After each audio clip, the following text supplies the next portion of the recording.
Hello, Sergeants Majors of Sergeant Major Course, DDE Class 45. This is your facilitator, Sergeant Major Jason Leeworthy, and I want to take a few minutes today to talk to you about some good writing principles and a little bit specifics about your ethics assignment, your essay, and a few things to avoid. All right. I want to make a few disclaimers first at the beginning of this video. Number one, this is not an official Army video. This is just Jason Leeworthy trying to help you out a little bit. Obviously, I'm at home with all my nerd stuff across the street from the academy, so that's disclaimer number one. Disclaimer number two is that as I make this video, and I think I'm going to make another one also about moral and ethical reasoning, and I'm going to talk about controversial issues. But please don't assume necessarily that I'm going to talk sometimes about one side or about another side, but don't assume that that's necessarily my position. I'm just using these as examples of how people think differently about certain issues. Okay, so with that said, the first thing I want to discuss is the assignment instructions. Please do not use the old student guide for this assignment. All right, the updated student guide, which can be found in Blackboard, you can read it, states for your assignment that you are to write a 5 to 7 page essay addressing an ethical issue facing the Army. Illustrate the root causes and its impact on the force and present your solution for addressing the root causes. All right, so it's a specific ethical issue. All right, please don't write about how sergeant majors should build an ethical climate and follow the Army values and stuff like that. You want to address a specific issues. For example, unethical behavior in recruiting command. Okay, something that's specific like that. I'm gonna send you a example paper when I send out the link to this video that'll that does that well. So please be aware that, and I have some notes here, that's why I'm looking down, but be aware that we are looking for your ability to analyze critically these root causes, okay? And you'll do that how? You're going to consider the validity of starting assumptions. You'll consider the logical coherence of certain points of view, that is their ability to maintain unity without contradicting themselves in some way.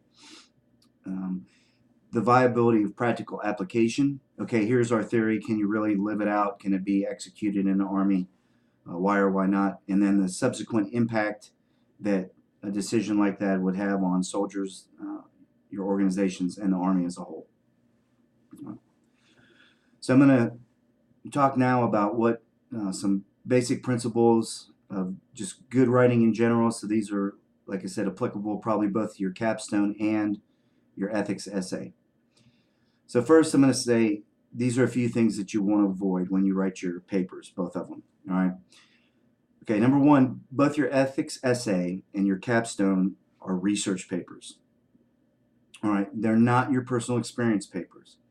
Okay, you shouldn't start out your paper and say, when I came in the Army, this and that, or when I was on this deployment, or it's been my experience, this, that, or the other thing. So the paper ends up just being about you and what you've experienced. No.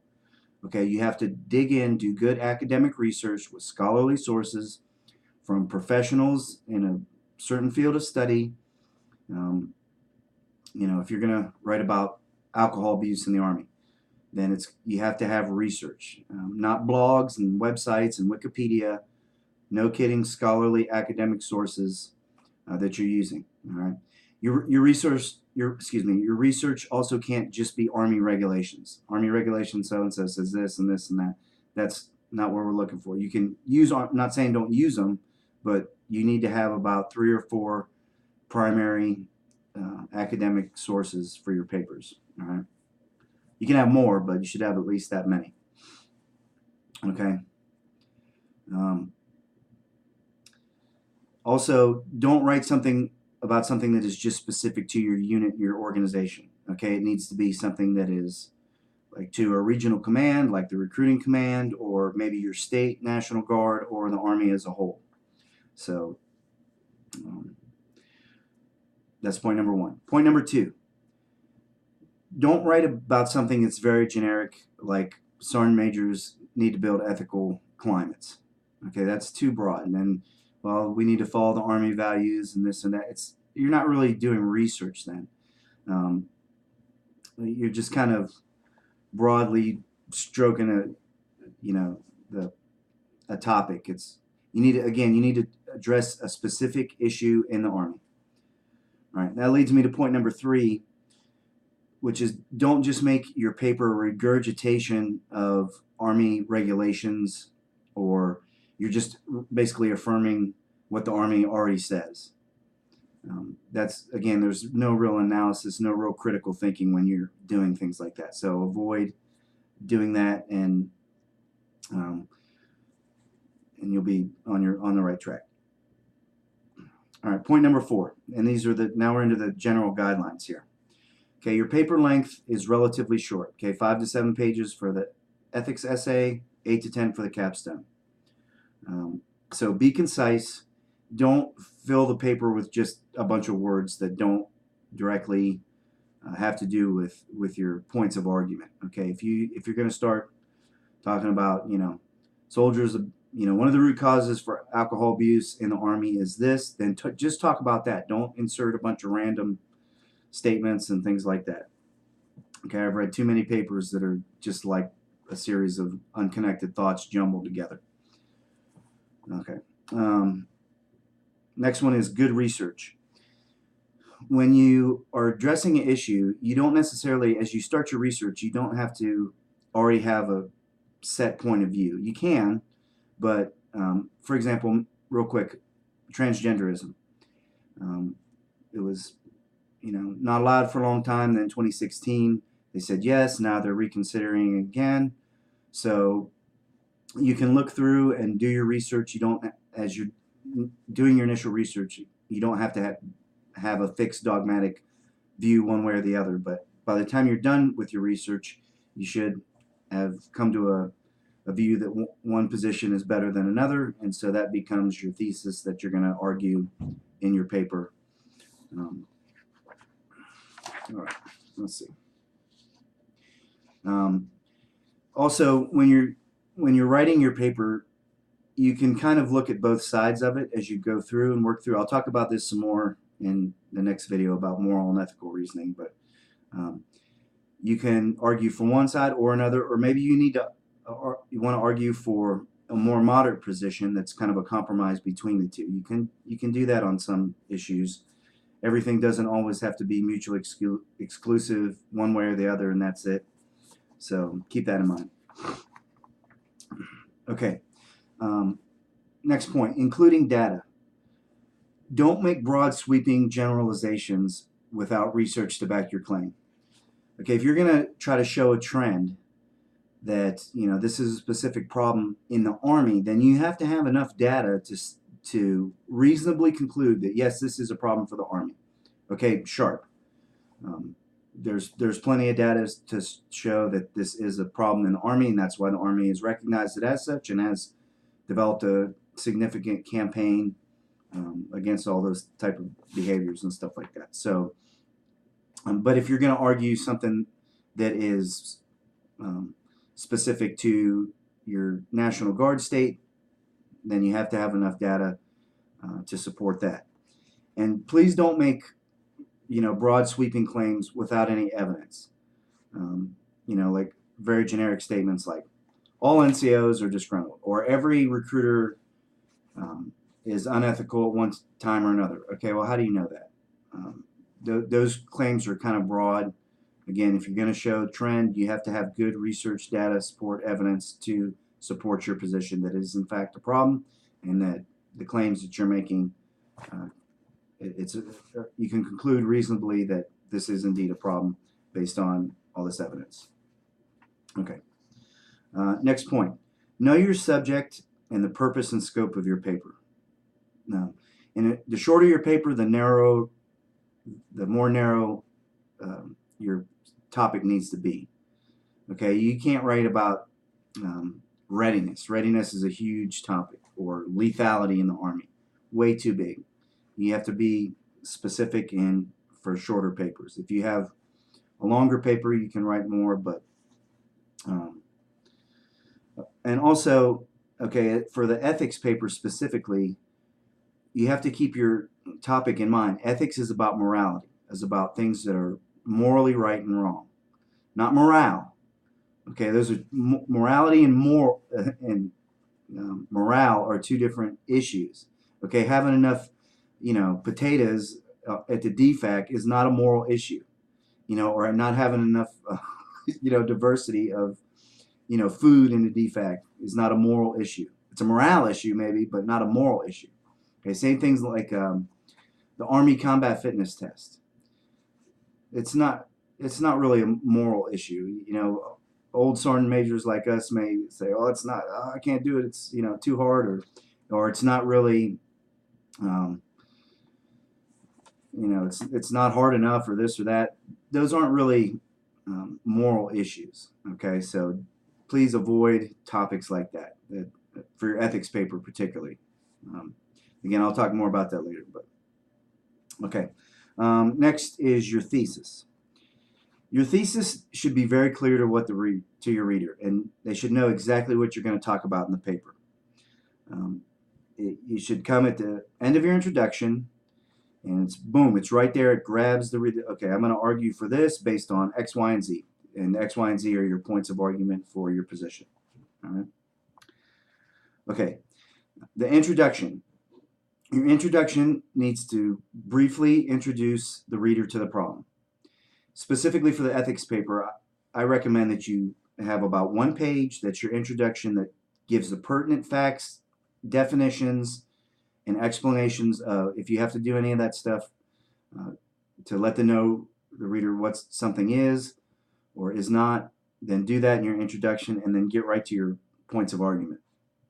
Now for your capstone, you may want to say, okay, here's my introduction, and then you may want to give a little bit more detail in a historical overview if necessary.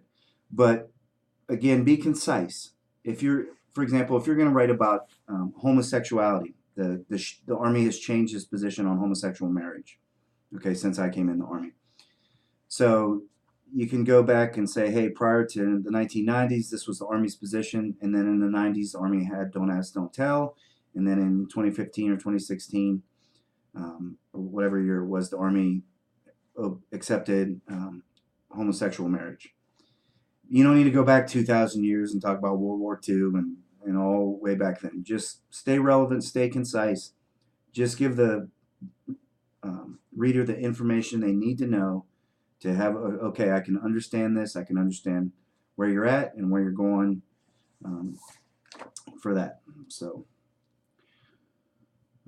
okay. Points of argument. All right. Generally, you want to talk about, when you introduce each section, under your sectional headings, here's your primary point of argument, and then talk about a few things that are going to support that idea. Okay, don't drift off again on random tangents about this or that. Just say, here's my primary point of argument, and everything you write after that needs to go to be supporting that point of argument. Every sentence you write, every paragraph you write needs to support that primary point of argument and overall support your thesis. Okay?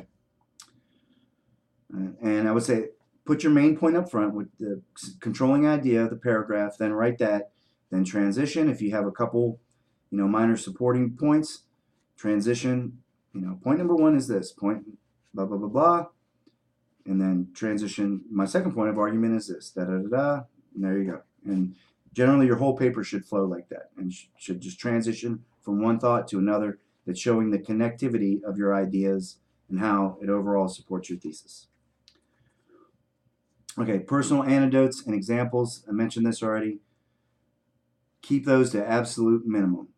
If you're writing this, this, and this, and this, and then you at some point in your paper you want to say, hey, this has been my experience that shows support for that point, that's fine, but like 1 is more than enough. You don't have to put any if you don't want to. Okay, then after you've written your primary points of argument, you finally get down to your recommendations. Now this is a point where you can say, sergeant majors, senior leaders need to do this or do that, stuff like that.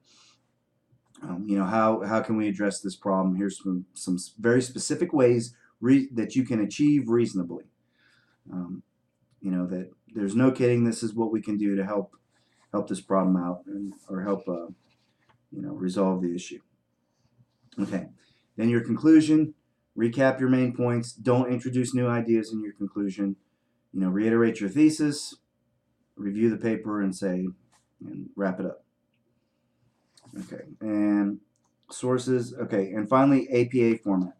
I already talked about sources, so listen, there's plenty of information that's available online. You can buy the book on Amazon.